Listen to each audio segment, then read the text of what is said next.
Live. Hi, welcome to BowlersMart Coaching Corner. I'm John Gaines, Vice President of BowlersMart. With me today is Anthony Amadeo, behind the camera. Say hi, Anthony. Hi. Anthony is one of the managers here inside BowlersMart at BowlersMart Boardwalk Bowl here in Orlando, Florida. Apologize to all my friends up north. I know the weather is not very nice up there. Today it's kind of a chilly. Anthony's got a little jacket on because it's only about 70 degrees today. For sure. Real so cold. anyways, what we're going to cover today, we're going to kind of follow up a little bit from the RG and differential conversation we had last week. RG is, again, the radius of gyration, basically how fast a bowling ball will spin. And then the differential, what that is how much a bowling ball will flare or how unstable the ball is. I laid out a couple balls today and kind of how you can manage the RG and differential.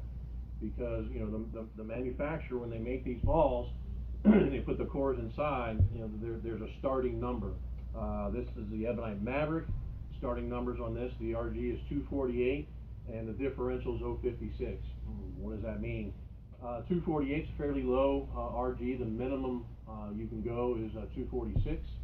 And then on the other side, the 056 differential, that's pretty high. This ball is really strong. It is very strong. It's got a matte finish surface to it. You know, it's got a lot of texture.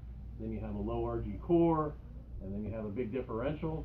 This ball's going to roll pretty early as it is. You're going to need quite a bit of volume of oil in the lane, or your ball speed better be pretty high. Now, the way I laid this out, I put the pin, my positive axis point is 5 inches over and a half inch up. Okay. If you don't know what yours is, I would suggest going to your local pro shop and working with your pro shop technician. They'll be more than happy to kind of help you out a little bit and explain what that positive axis point and how that works for your game. All right, so my positive axis point is 5 inches over, half inch up.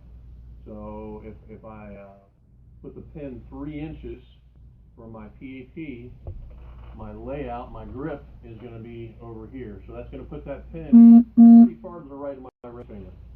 And I will tell you, this ball will roll awful. That's right. If I drilled this ball for me and I put that pin 3 inches from my PAP, the ball's going to roll really early and just stop. It's going to stop down the lane. Now, this is where you have to kind of keep in mind, again, what are you looking for?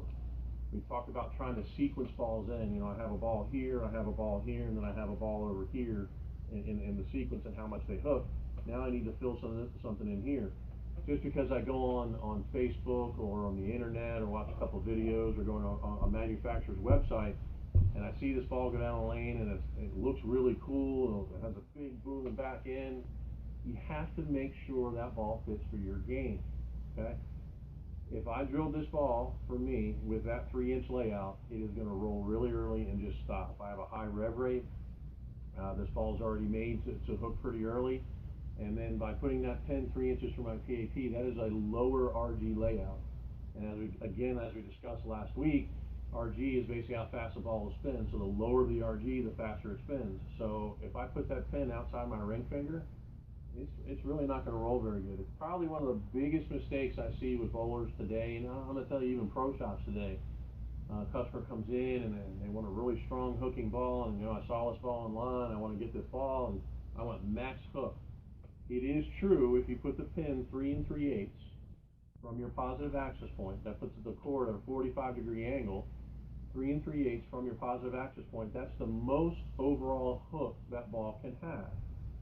However, you need to understand where on the lane you want your ball to hook. Most of the time, Anthony, you can answer this too, most of the time when somebody comes in the shop and they say, hey, I want more hook, where are they looking for it?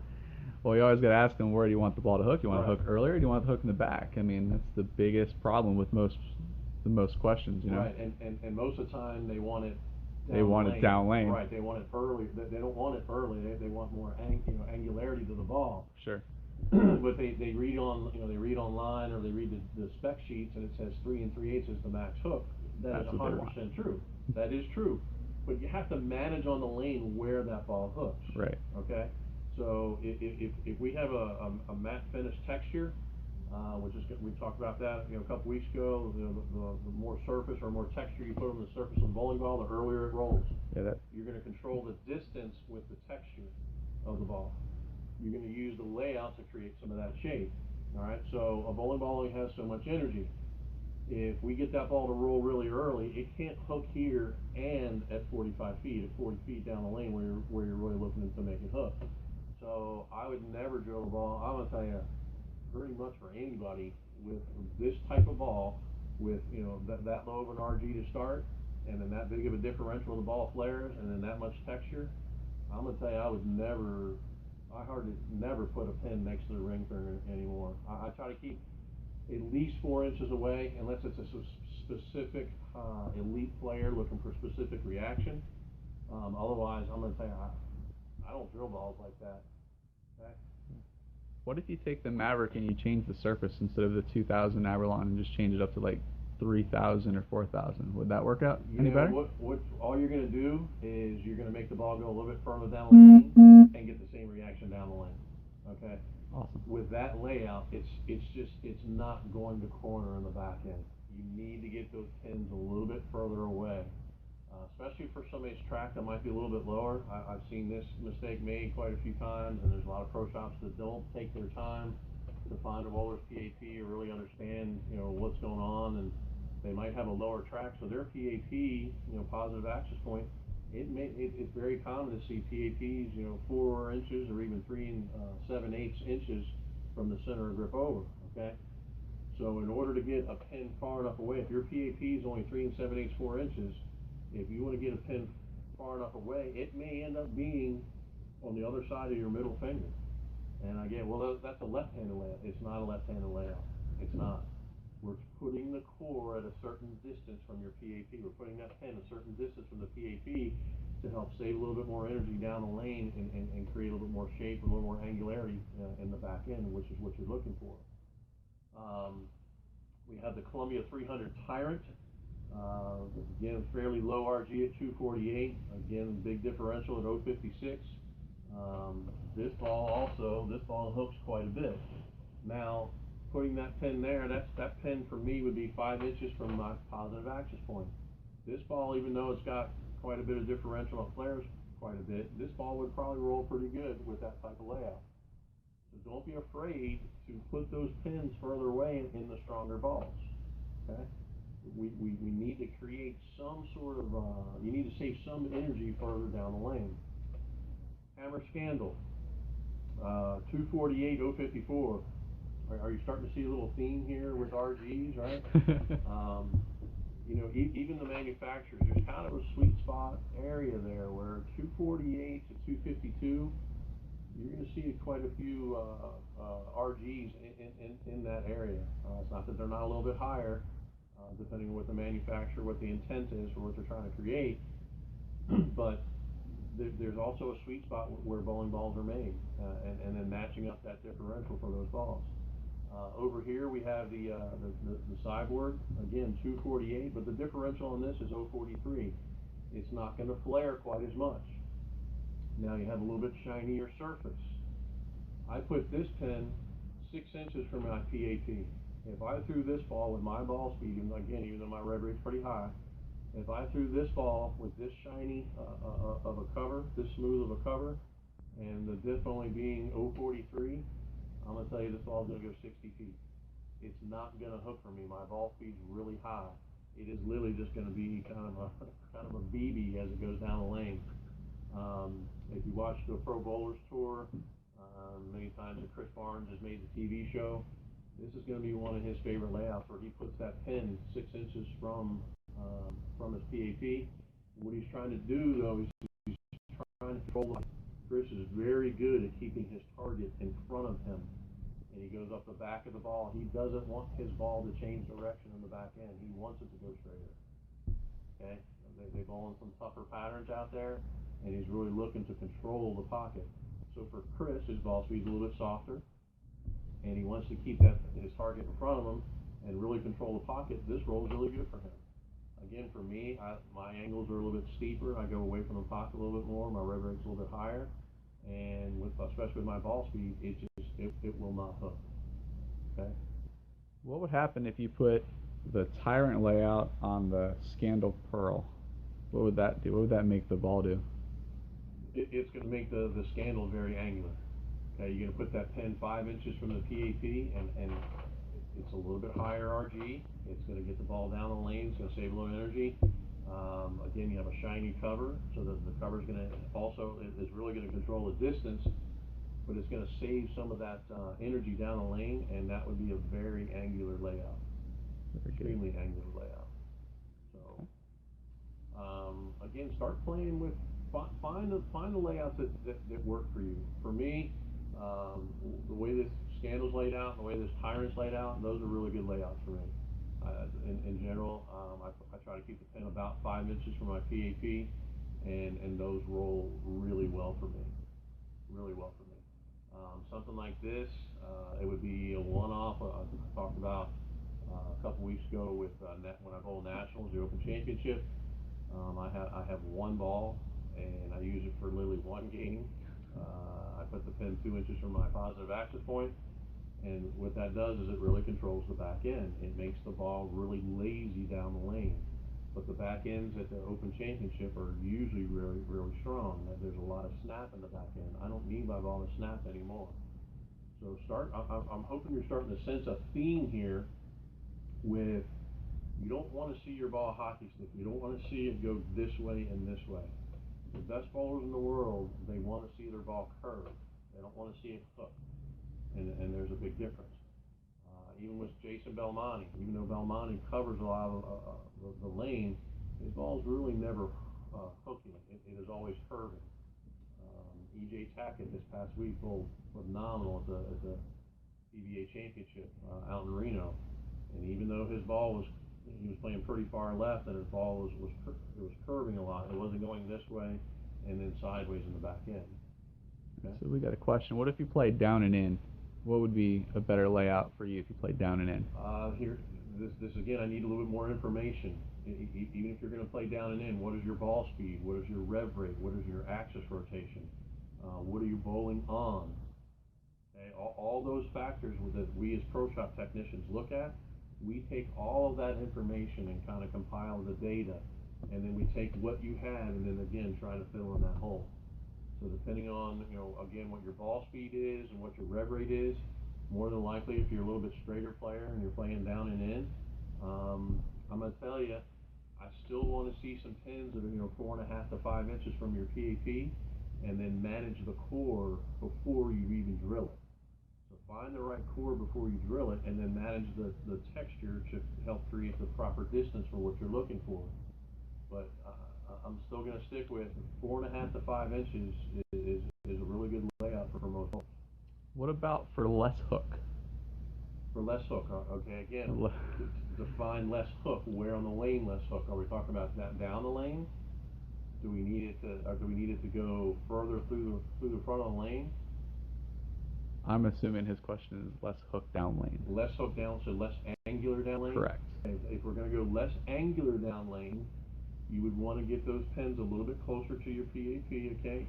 You might want to get it 3.5 inches from your PAP, because that's going to help slow the ball down the lane. It's not going to have that big angular motion. The biggest thing is to start with a ball that doesn't have as big a differential, okay? So something like a IQ Tour Solid. IQ Tour Solid differential is 0.38. That ball is just not going to be really snappy or really whippy, or it's not going to have that hockey stick down the lane. So find the ball. It's not so much layout per se as much as finding the right core to start with. So if you're looking for less hook down the lane, less angular down the lane, find a ball with less differential. That ball won't go as sideways down the lane. Very good. What if you want something for like different tournament conditions, i.e. like USBC Nationals? Which of those four or any of the balls would you recommend? Any one of the four can work. There's no doubt, depending on the bowler style. The bowler style, what their rev rate is, what their ball speed is, what their rotation is, that's really going to determine which one is going to work for them. Any bowling ball on the wall can work. It's a matter of matching it up for that particular bowler. If you're a higher rev rate player, I'm going to tell you probably stick with more symmetrical cores, and balls with less differential balls. Again, at nationals, even though there's a lot of volume, it's mostly in the front of the lane. Down the lane, the back ends are they hook a lot down the lane. Okay, so you don't need that extra help with a bigger differential bowling ball. What's the highest differential number that the manufacturers can go to? 060 is the max. 060. Um, Again, that's what as a manufacturer product, that's as high as they can go is up to 060. Now we as ball drillers, we can put holes in them in certain places. If especially if you use like a switch grip or a vice bit as an interchangeable thumb, those take out quite a bit of mass in the bowling ball, and that really changes the shape of the core. Technically, every ball that's drilled, once it has holes in it, it's an asymmetrical ball now. Every single ball, once it has holes in it, is asymmetrical. Um, Depending on what you start with, you can really make that a much stronger ball, or you can make that a much weaker ball. Any other questions coming in? So far, that's the only questions coming in so far. Okay. So again, find those couple of layouts that really work for you. Work with your pro shop technician. Go into your shop, say, hey, in years past, this layout's been really good for me. I kind of want to stick with this, and then don't be so enamored with what the manufacturer's voodoo, if you will. I really don't like saying it like that, but it's marketing, and they're trying to sell you a product.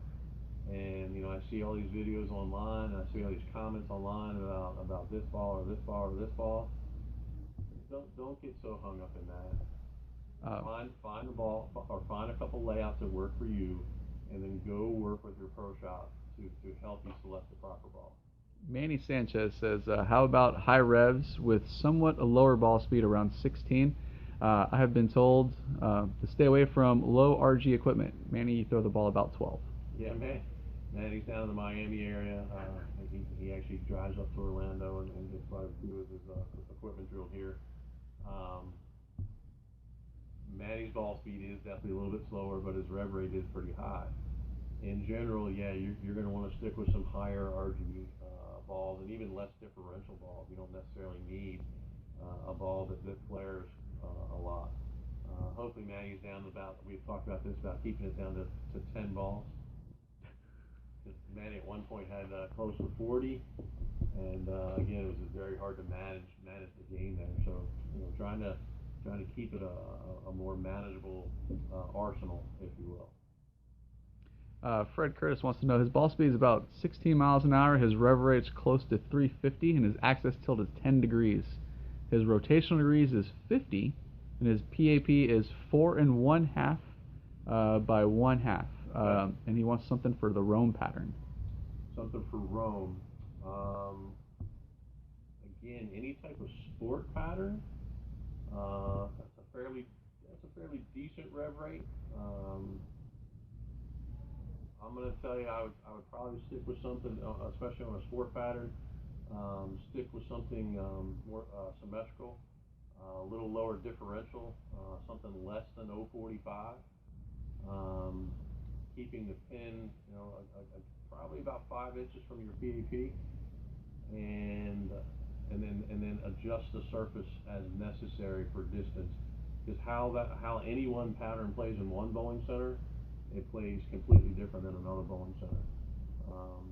Even here in Orlando, from Boardwalk Bowl, even in Boardwalk Bowl, there's 80 lanes, and it's the 1 to 48 on one side, and then 49 to 80 on the other side. And the high end of the low side plays very slick.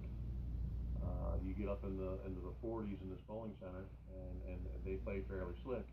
If you get on the other side, the last 10 lanes from 70 to 80, they actually hook quite a bit more. Those last 10 lanes hook quite a bit more than the other side of the bowling center. So even if I'm bowling on the same tournament pattern, I would end up using 2 different sets of balls from one side of the bowling center to the other.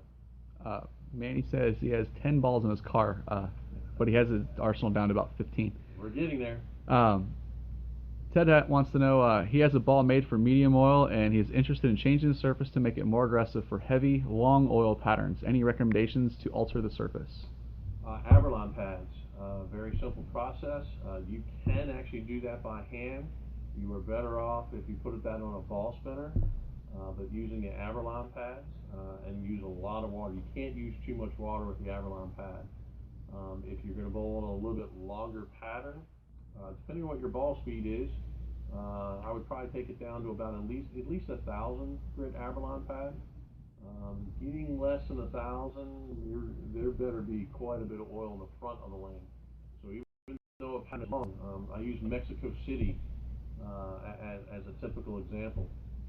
The Mexico City pattern is 45 feet long, and even though it's 45 feet long, I would never use a dull ball on that pattern. The way the Kegel machine works, the way that the sanction machine, the sanction technology, the way that works is that they oil down the lane and that also oils in reverse. So oil's going down and it oils in reverse. Well, what that reverse does is it builds up the front of the lane, that first 15 feet. On Mexico City, hardly any oil in the front of the lane. Okay, so even though the pattern's 45 feet long, there's not that much volume in the front of the lane, and if I used a lot of surface on that pattern, the ball would hook early, which would make me move further left, but it would put me in a bad spot because now the pattern is 45 feet.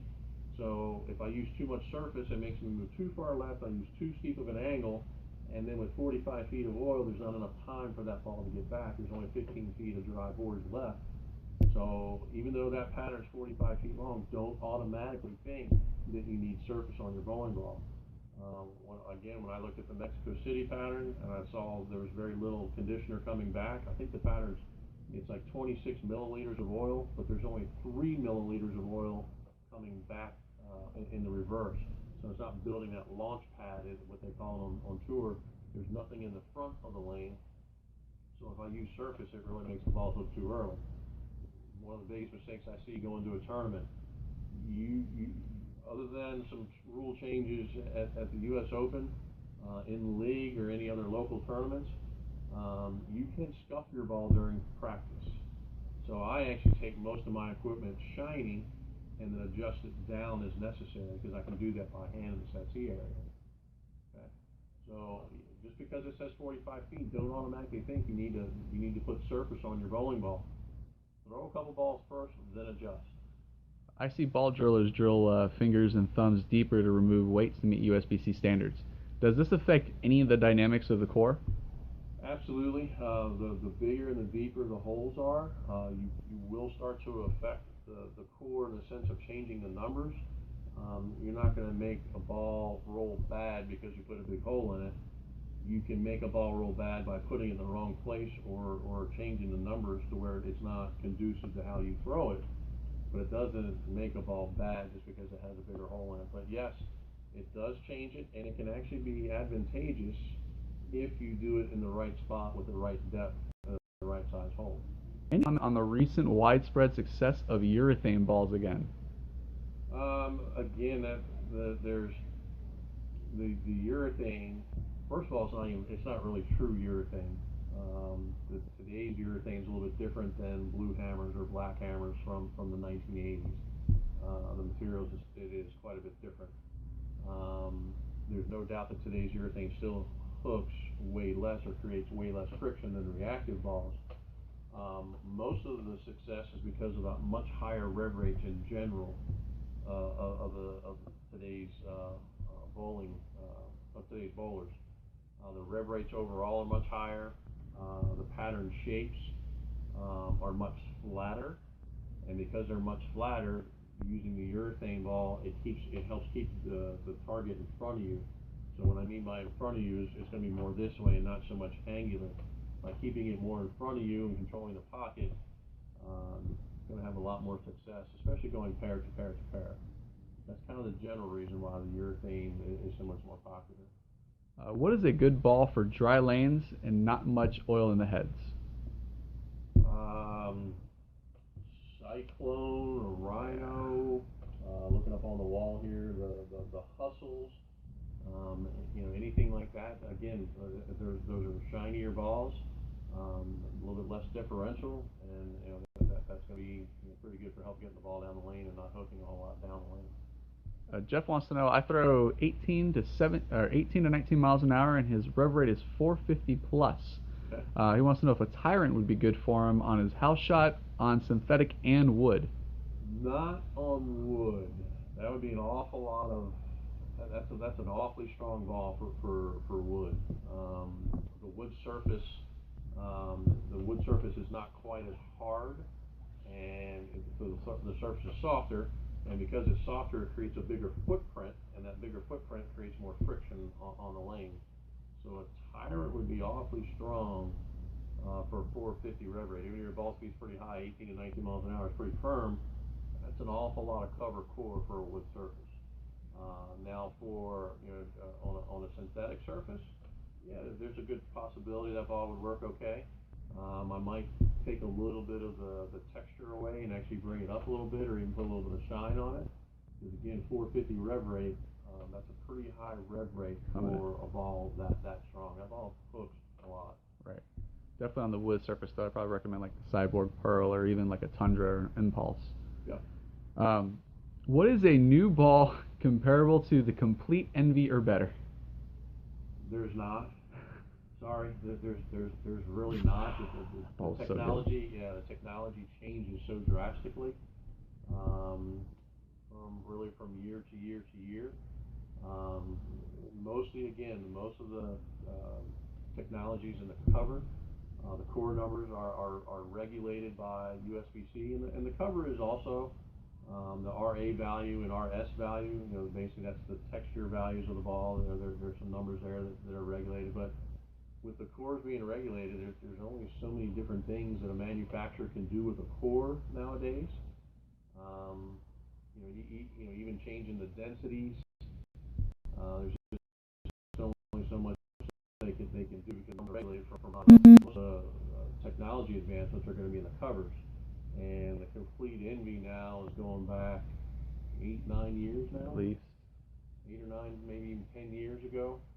So that the cover technology is quite advanced from the Complete Envy. So it would be really hard to match that exactly. Ryan wants to know, would the Tyrant or the Maverick be better for fresh on something 43 plus feet of oil? I don't think you can go wrong with either one. Honestly, I really don't. The Maverick is going to be a little earlier than what the Tyrant is, but the Tyrant's going to have a little bit more continuation in the back. So depending on what your axis rotation is, again, more on the side of the ball. If you're a little bit more on the side of the ball, a little bit more axis rotation, I'd probably go with the Maverick. And if you're a little bit more up the back of the ball, I'd probably go with the Tyrant. What is the deciding factor to give a customer an increased differential? How much back end motion they're really looking for, and how hard the ball needs to reach in the mid, call the mid lane, somewhere around that 35-40 foot mark. The double thumb is literally where you have your thumb hole, and we're going to put a weight hole right next to the thumb. And what that does is that dramatically increases the differential, dramatically increases the flare, also makes it a lot more uncontrollable. So I don't do those very often unless it's for a specific condition that bowler is really looking to bowl on. The strongest global 900 ball for someone that throws it 18 plus, 500 plus rev rate, 7 degrees of tilt, and throws the ball one-handed without a thumb. Just curious on your thoughts. The strongest global. Strongest, that Dream series. It's pretty good. Those are pretty good. That Special Ops too. Yeah, that Special Ops is a fairly clean cover. The Dream series, the Big Dream and those are, I think those are really good balls. If you said no thumb. No thumb. So your rev rate's going to be a little bit higher. The Tour X, I believe it is. I also really like that ball. Very controllable down the lane. Do you enjoy the complexities of the modern bowling games, such as transition, ball choices, layouts? I love it. Yes, I embrace it. It's what makes it interesting to me. I enjoy the challenge of how the lane transitions, even from week to week, even just bowling the league, depending on who I'm bowling with or who I'm bowling against, I should say, on the other team and how they break down. I thoroughly enjoy that equation, the puzzle. I look at it like a puzzle, and I really try to break it down. I want them to be different. To me, when they're the same every single week, I get bored. I do. I enjoy the challenge of trying to match up bowling balls to how I throw the ball and how the lane's going to transition. That's a great question, Joe.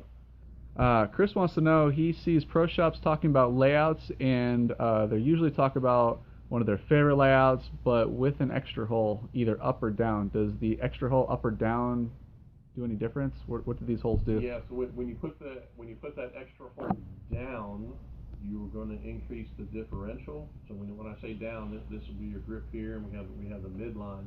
If we put that hole down, it's gonna the way it goes in the ball, where it goes in the ball, and how it hits the core, it's going to increase the differential. It's going to make it flare a little bit more, so we're kind of fine tuning those bowling balls.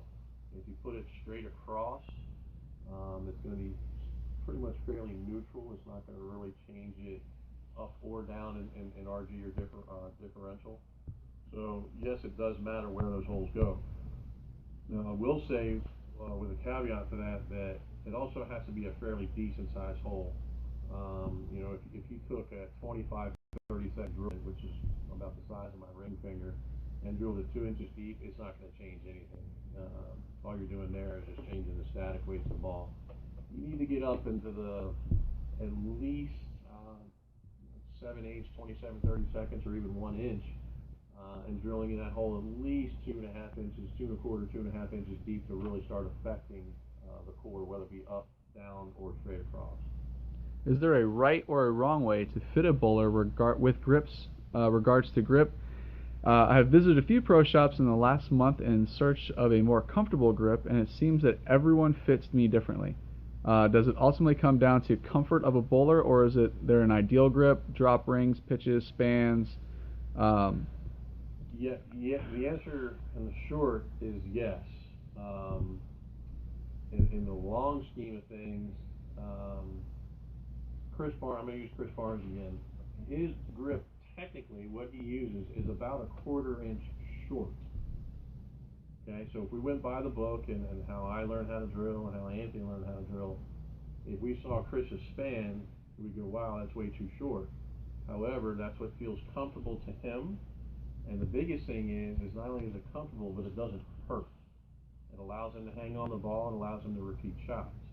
The biggest factor when we fit balls is to make sure there's no injury or nothing hurts. There's no blisters on the thumb, the fingers, even the back of the fingernails. See that quite a bit bruising on the back of the fingernails.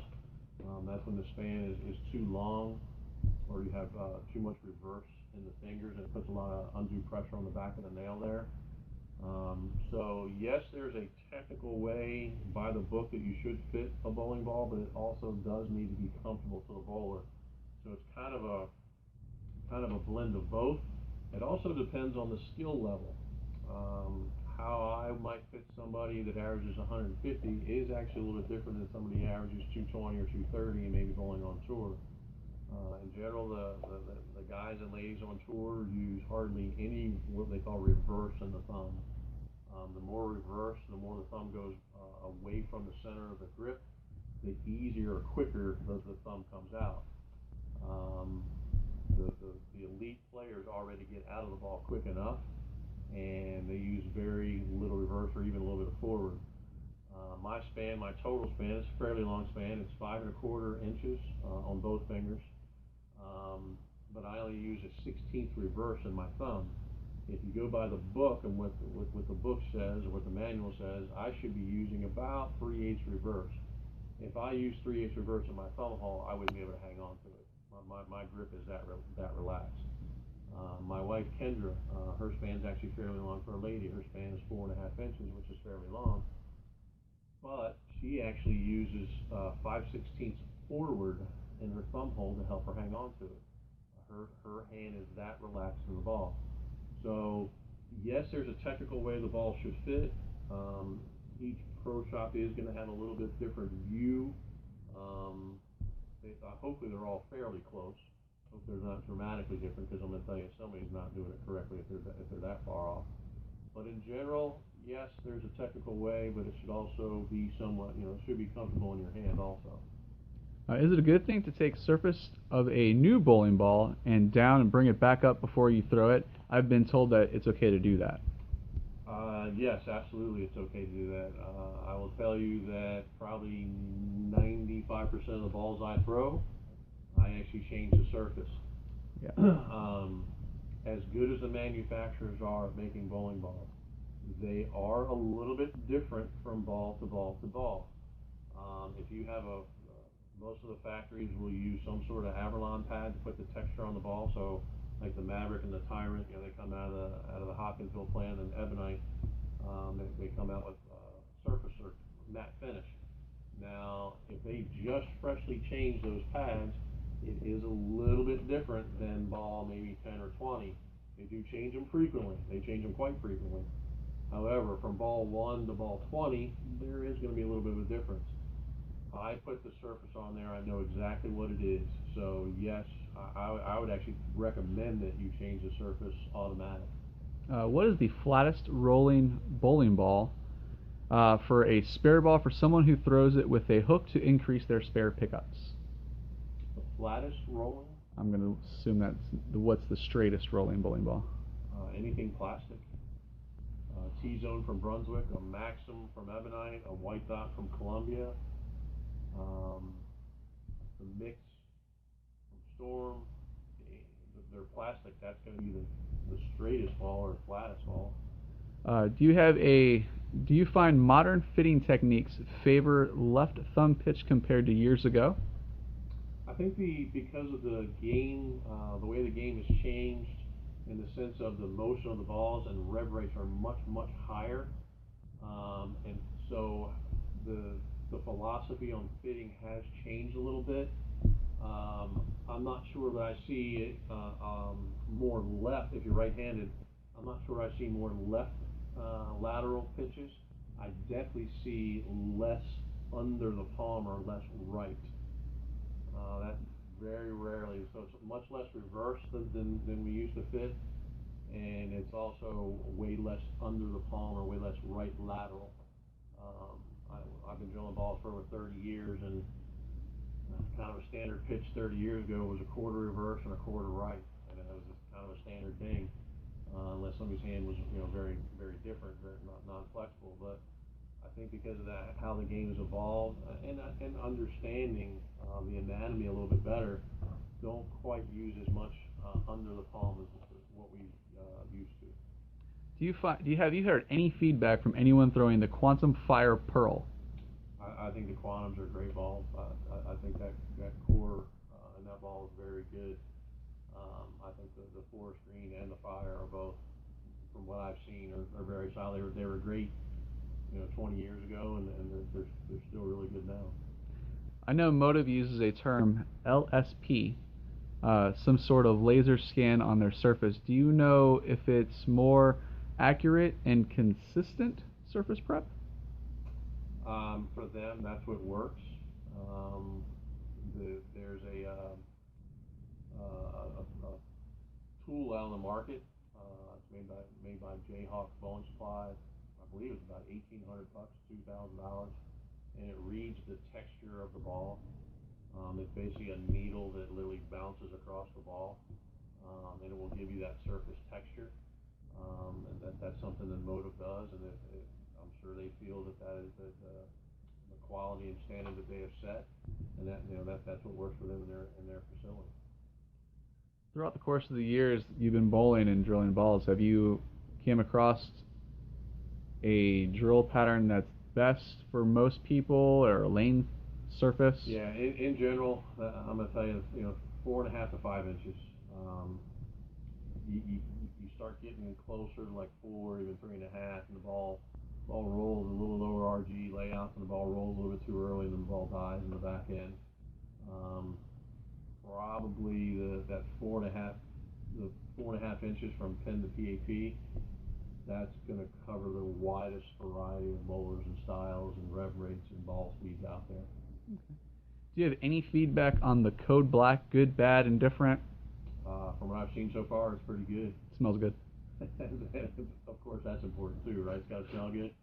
No, from what I've seen, that ball so far, it looks like an outstanding piece from Silver. For resurfacing a bowling ball, do you recommend 6, 4, or just the 2 sides?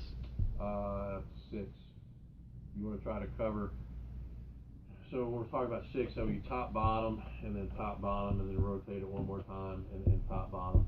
I would definitely at least 4, but to be done properly, put it in a resurfacing machine, and the ball constantly oscillates in the machine, and that's really the best way to do it. But if you don't have access to a resurfacing machine, at least 4 sides, preferably 6. Yeah, make sure if you're going to do that, use a lot of water and try to do equal pressure on each side. Because if you lean on one side more than the other, it's going to create more pits and divots. Yeah, the big thing is water. Use lots of water. It helps the slurry flow through the pads, and it makes it much more consistent. It also makes the pads last longer. If you were to pick a 4-ball arsenal, what would be in your arsenal? My 4-ball arsenal, first my spare ball, right off the bat. Whenever I go to a tournament, the first ball that's in my bag is my spare ball. Fortunately, I haven't had to drill a new spare ball in about 5 years. The 2 things I hate changing the most are my changing shoes. Breaking new heels and soles is very difficult, and then the feel of the spare ball. Getting that proper feel, I really don't like drilling new spare balls. So the first ball in my bag is a spare ball. From there, I'm a benchmark ball. My benchmark ball, the IQ Tour style. It's a very readable ball, very smooth. It's not going to overreact. I can play down and in if necessary by shining it up, and I can still get it to curve a little bit by putting some surface on it. So those are really the first 2 balls in my bag. Then it depends on what I'm bowling. If I'm going to nationals or I'm going to a local tournament or bowling league. I'm going to tell you that for me, it's going to be mostly symmetrical balls. There's not really any one manufacturer that I stay with, or I'm not affiliated with anybody. So I'm going to start with those 2 and then kind of work around from there. My spare ball is absolutely the first one, and then that IQ Tour style. What causes a ball to roll out just before the pocket? It burns up too much energy. It has lost its axis rotation. When a ball travels down the lane, it actually precesses. So it wants to reach that stable axis of rotation. So the ball's rotating, let's say at 45 degrees, and as it goes down the lane, it's losing that axis of rotation. The earlier that ball sees friction, whether it be from the lane not having enough oil on it, very much up the back of the ball, low ball speed, whatever the case is, friction, it loses that axis rotation, and it will literally stop and roll out. So basically, when a ball rolls out, it's burned up. Any one of those terms, it has used too much energy. You need a weaker ball. I will say that there was one person I'm actually going to do a clinic with him next month with Amleto Monticelli. We're doing that here at Boardwalk Bowl, January 28th and 29th. If anybody's interested, you can contact me through Facebook or call the shops here. Talk to Anthony Amadeo. He's also going to assist. Amleto made a living at rolling out the ball. If you go back and look, look at some of the urethane days back in the mid-late 80s, and Amleto throwing some hammers, his ball would hook and then literally stop. He actually made a living at it. Del Ballard, another one, great player. He also was very good at getting the ball to change direction and then stop right there. So it's not necessarily a bad thing, but you have to know how to manage and control it. With today's technology in bowling balls, does the position of the CG left or right of center matter anymore? Not really. USBC still has standards. The ball you can't make one half of the ball 1 ounce heavier, by more than 1 ounce. You can't make one half of the ball heavier than the other. So by moving that CG, it could mean that you need to put an extra hole in the ball. As we discussed, if you put an extra hole in the ball, it can change the dynamics a little, depending on how big and how deep that hole is. But moving a little bit left, a little bit right, if you're not going to put an extra hole in the ball, it doesn't. I know there's some stuff out there right now. If there are still some bowlers and actually a manufacturer that still truly believe that the side weight matters. You know, does it have some effect? Very marginal, if any. Especially in an asymmetric ball, big core, big mass bias. Making one half the ball a little heavier than the other is not going to make any difference. In a symmetrical ball, you know, a lower end ball, and if there's enough friction on the lane, yeah, you're going to see maybe a little bit of difference. But the cover is really what is going to dictate more than anything. Would you recommend doing a pin up and pin down drillings on your favorite bowling balls for tournament play? We've talked about this a couple times in these Facebook Lives. The pin up and pin down it's a marginal difference. If you put that pin just above the fingers or just below the fingers, it changes it very little. It's more about the distance from pin to axis, not so much putting the pin up or the pin down. Good question. Have you had good results with carry when drilling pin down bowling balls? Same thing. I have a couple basic layouts. If I'm not knocking them down, if I'm leaving a ring 10, it's not so much layout as much as changing balls. So in other words, if I'm leaving a ring 10, if I went from a ball, if it was the same ball, if I went from a ball with the pin was 5 inches to PAP, and then using the same ball and went 4 inches to PAP, from pin to PAP, it's not going to really make a whole lot of difference in the pin carry. It's more about changing the whole surface and core dynamics, not necessarily layout. I have a Mastermind Intellect, one drill pin up, one drill pin down. It seems that the pin down does not hook as much as it should. Could the ball be burning up on me? It could be. Are they both the same distance from the PAP? That would be one of the questions I have. You know, again, you know, pin up and pin down, but looking more at it as a core angle. You know, how far are those pins? If we have a pin up above the middle finger and then a pin down below the ring finger, that's quite a bit of difference in distance from the pin to PAP. So it also depends on how deep those holes may have been drilled. There's a couple other factors there. You know, even surface prep. You know, is everything else the same? Okay.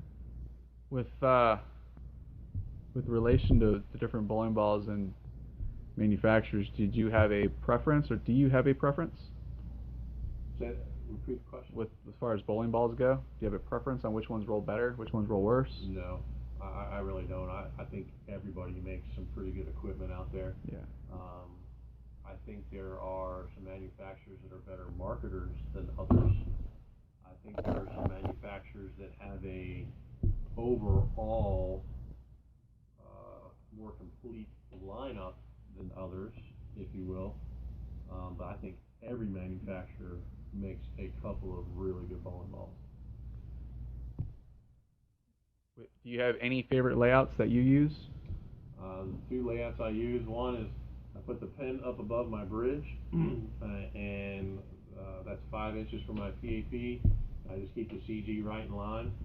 So 5 inches pin the PAP with no extra hole, and then I'll put one down below my middle, which makes it about 5 3/8, 5 1/2. And then usually what I'll do with that is with a small shift and a small extra hole. By doing that, it gets the ball to just roll a little bit more. It's not so much that it's pinned down, but by shifting it and putting that extra hole in it, it increases the diff a little bit, the differential, and gets it to roll a little bit sooner. Very good. Back to our original thing, though. I mean, you have all these bowling balls with the different layouts in front of us. Would the layout on one bowling ball work better on a different bowling ball, or vice versa? Right, that's a great question there. So, like this Maverick we talked about, you know, putting that pin 3 inches from the PAP, 3 inches to PAP, again, really strong cover, really strong core. It's just going to make this ball roll and stop. However, this would be a really good layout in the sideboard pearl. And then flip these around. What I do with the sideboard pearl, putting that 6 inches, like I said before, for me, that ball's going to go 60 feet. It's not going to hook at all. Now, on the other end of it, if I took this and put it in the Maverick, it would actually roll okay, because this little higher RG layout is going to help this one, push down the lane a little bit easier. And then the other way around, this is a lower RG layout. It's going to help this one roll a little bit sooner. But to have that low of an RG layout on that strong of a core and cover, it's just going to make this ball stop. And then the shiny one here, putting the pin that far, unless your ball speed is really slow, maybe like a senior player and they, 14, 15 miles an hour, they just don't throw it very hard, then I would consider doing that. But otherwise, something like this would roll good here and this would roll good here. Do you believe in drilling strong balls weak or weak balls strong? What's the most for most bowlers? I believe in finding 2 or 3 layouts that work good for you, and then filling in the holes as necessary. I don't subscribe to the fact of drilling strong balls weak and weak balls strong. I have a couple different layouts that I use, and then I try to fill the holes in my arsenal of what I need. If you only have one ball and lanes are normally heavy oil, is there a suggested layout or bowling ball that can be used for multi-purpose in case the lanes are dry on a rare occasion? No, sorry. It doesn't work like that. You can't have a ball for heavy oil and for dry. It just doesn't work like that. There are balls that cover a variety of lanes and a variety of styles. Again, I use that IQ Tour Solid. The Game Breaker 2 would be another one. Those balls cover, the Vandal series I thought was really good from Brunswick. They cover a wider variety, but there's not any one ball that you can use on heavy oil and dry. It doesn't work like that. Yeah, completely agree on that one. The Game Breaker for me has just been my benchmark ball for how many years? A long time. Right. A long time. Yeah, so I mean. Okay. So yeah, we're getting up on that hour mark. We really try to keep these right at 1 hour. Again, thanks to everybody for joining. I answered questions last week. I answered questions for 4 days after the Facebook Live. So if I didn't get to your question here, don't be afraid. You can still send me a message. I'll be happy to answer your questions. Send me a note on what you'd like me to cover. Some different subjects. Please go to BowlersMart.com and check out our website. Check out all of our locations. If you're here in the Orlando area, we have 3 locations to serve you. Here at Boardwalk Bowl, great facility. Anthony and Sean do a fantastic job here. Out at Airport Lanes, and then also at Aloma Lanes. Okay, so Anthony just grabbed a flyer. Here is the flyer on the clinic for next month. Emilio Monticelli, John Gaines. I'll be there helping out. We will have some Ebonite demo balls to throw. So if you are in the Orlando area, you're looking for a great Christmas gift for someone that needs some good coaching. Or if you're up north and want to come in and get some good weather. Good golfing time, too, at that point, too. So January 28th and 29th, 10 to 4. It's $150 per day. Both days are $249, limited to 24 students per day. So it is limited. And that's in between the playoffs and the Super Bowl. There's the off week, so there's no football going on. The Pro Bowl, which is actually here in Orlando, is going on that weekend, but there's no playoffs, and then the Super Bowl is the following week. Yes. So, again, appreciate everybody tuning in. We will be here next Thursday. So again, if anybody has any questions, please send them to me. Be happy to answer. Any topics you want me to cover, we'll try to get those also. So. Again, thanks for joining us. Anthony, appreciate the help here. No problem. And we'll see you next week.